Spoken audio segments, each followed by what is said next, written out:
Hi everybody, I'm Bree the Plant Lady, and today I want to talk about cover crops, specifically buckwheat, because I had a great question posed to me and I was struggling to type on my telephone to answer it. So I thought it would be easier just to answer it in a video, kind of just discuss the role that cover crops can play in our home gardens, because this hasn't really been discussed enough.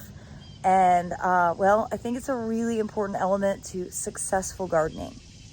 So first of all, I want to talk about how amazing buckwheat just as a plant is. So let me turn this camera around and show you the scene of all of these different pollinators that are visiting this front border as a result of buckwheat being included as the cover crop to fill in gaps around the other plants.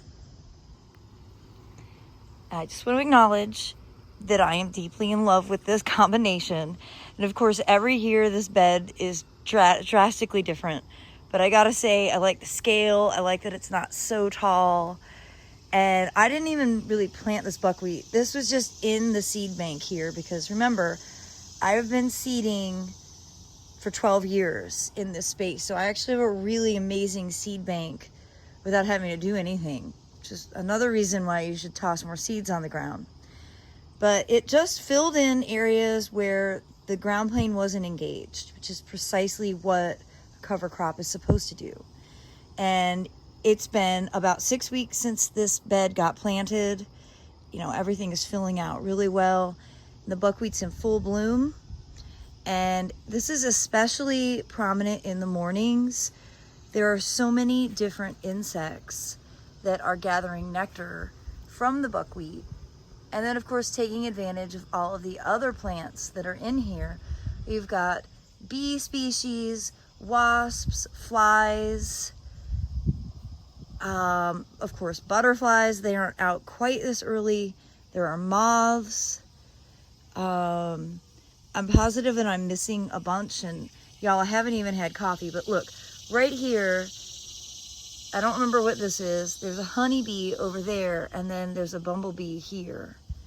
So within just like a few inches apart, you get this incredible diversity of insects. And actually what's amazing about buckwheat is that it attracts more than 30 native insects.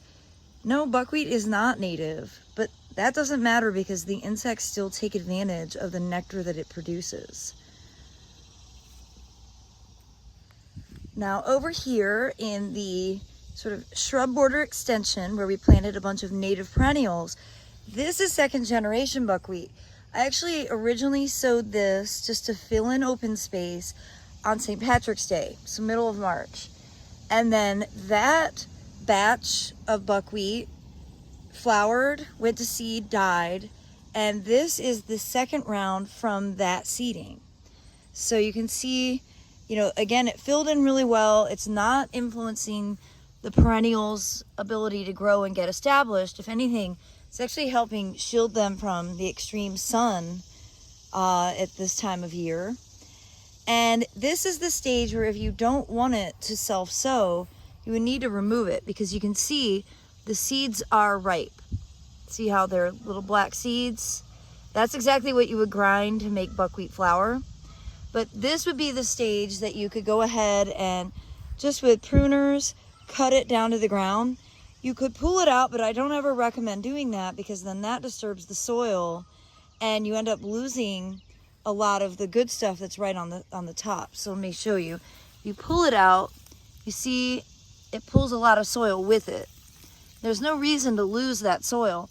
So what I would say is if you don't want it to self-sow, just come through and cut it flush to the ground.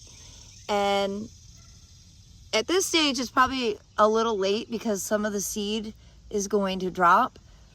For me, I don't care. I want it to keep self-sowing and perpetuating until these plants are big enough, which is probably going to be maybe another year from now. I would rather have buckwheat growing than see a bunch of open mulch space that then has to be weeded all the time. So what you're noticing here is that I really don't have any weed problems because there's nowhere for weeds to get established. And that's really one of the most important roles that cover crops can play for home gardeners. Another great example of buckwheat being used as a cover crop, but also just as an ornamental element is here. And I mean, the pollinator activity is off the hook. I mean, look, there's a hummingbird moth. You've got all kinds of tiny bees and wasps.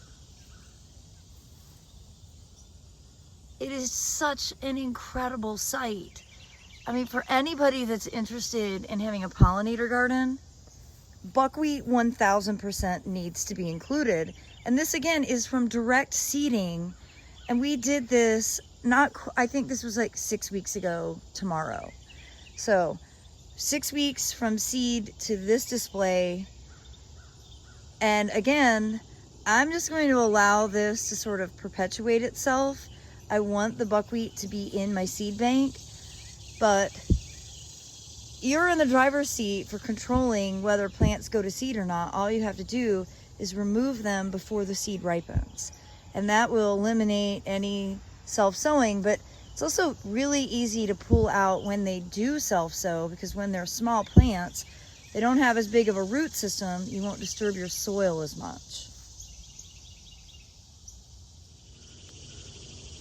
I do want to give a plug for my second book, Gardening with Grains, where I actually cover this idea of using cover crops in home gardens for the purpose of pollinators, diversity, soil elimination of soil erosion, weed control, of course, beautiful displays, and you know, they're elements for providing nutrients and really improving soil structure. Grains fall into that category. Legumes like peanuts, I use during the summertime as ground covers, which fall into that cover crop category. But you know, when you're a home gardener and you're not covering an acre with one thing, cover cropping means a lot of different things. But really, it's mostly just an inexpensive and relatively quick way to engage the ground plane and reduce the amount of work that you have to put forth. And I'd say my number one summer cover crop is buckwheat. So I hope that you'll be inspired to throw out some buckwheat seeds in your garden and enjoy the display as much as I do.